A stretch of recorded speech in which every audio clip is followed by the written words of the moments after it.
Magandang araw na naman sa inyong lahat mga kaibigan.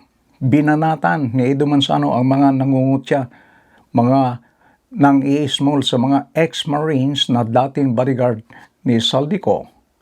Ang kanyang pahayag, once a Marine, always a Marine. Minsang Marine, palaging Marine.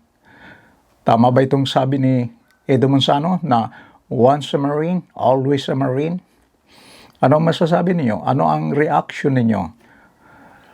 Patuloy pa ni Edo Manzano, I was a soldier once and to this day I still walk proudly, knowing that when my brothers and I enlisted, we were fighting a war for a reason.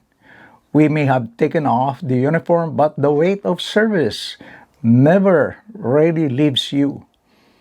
Totoo naman itong sinabi ni Edo Manzano. Naglingkod siya sa United States Air Force. Ayon kay Edo Manzano, siya raw ay naawa kapag naririnig niya na ang mga politiko at mga kritiko na nagsasabing ang mga whistleblower na ito, itong mga 18 ex-Marines, itong mga dating bodyguard ni Saldico, ay hindi dapat tawaging Marines. Natamaan ba dito si Senator Raffy Tulfo? Let me call on them 18 kargador. Kasi nga po, nagkakarga sila ng mga mali-maletang pera, sabi nga nila. Yun po talagang trabaho nila, taga-bitbit, taga-karga ng maleta. Una, sino ba itong 18 kargador ng mga maleta? Saan ba sila galing? We cannot simply bring in people sa Blue Ribbon Committee na nag-aakusa na mabibigat na paratang nang hindi man lang nalalaman kung karapat-dapat ba sila paniwalaan. Kasi simula pa lamang po na tinawag silang 18 Marines, may paglilinlang na agad. Yung bansag na 18 Marines sa isang paraan upang pabanguhin sila sa publiko. Matik po kasi yan. Pag sinabing Marines, iba po ang respeto ng mga tao. Pero hindi naman po silang lahat ay dating Marines. At mahigit kalahati sa kanila ay discharged without honors or dishonorably discharged from service for various offenses. Ibig sabihin, palpak sila. Tulad ng pagiging AWOL o absent without leave. Baka natamaan din itong si Yusek Claire Castro. Senator Raffy Tulfo. 18 kargador. Actually, 18 maleta boys, 18 basurero. Pwede po silang describe na ganon sa ating pananaw. Bakit basurero? Di ba mga basura ang kanilang sinasabing kinukuha at dinadala? So nakiusap lang naman po ang AFP na wag nang tawagin na sila ay ex-Marines dahil sila po ay wala na sa serbisyo nung sila ay pumasok bilang bodyguards ni Saldico. So ang request nga po ng AFP ay kung maaaring tawagin nila na 18 witnesses or 18 bodyguards. So 18 kargadores or 18 basurero, pwede naman po silang i-describe ng ganyan.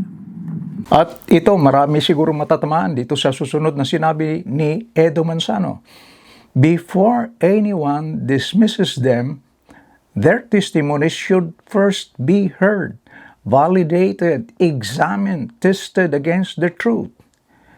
Hindi yung dahil inconvenient sa makapangyarihan, basura na agad ang tingin sa kanila. Diba? Maraming matatamaan dahil sa tingin nila ay garbage, basura ang sinabi ng mga ex-Marines na ang tawag nila ay basurero.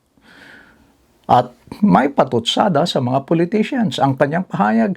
And now, because they spoke out, some politician who never served a single day in uniform has the audacity to reduce them to kargados and basureros.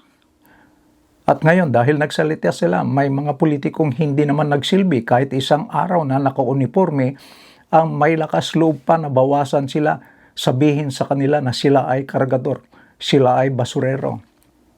Mahiya naman. Sino sa palagay ninyo ang pinatamaan ni Edo Manzano dito? Isulat lang sa ibaba ang inyong comment.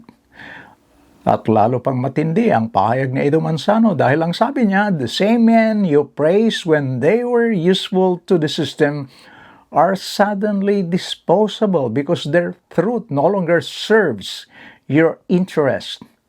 That is the sickness of our politics. People are heroes when they obey, they become trashed when they expose what the powerful want buried.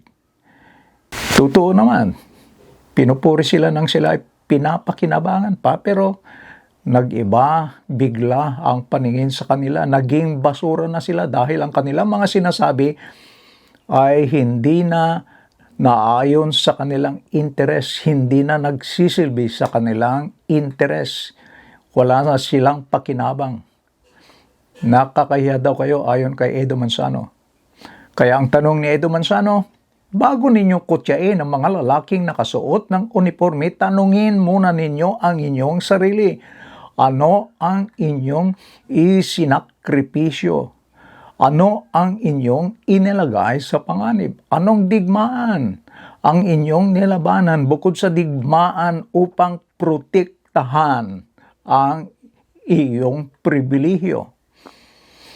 Ang mabibigat na mga tanong na ito. Mga kaibigan, anong masasabi ninyo dito sa pahayag, dito sa post ni Edo Manzano? Please leave your comments below. Maraming salamat and please don't forget to like and subscribe. Bye-bye.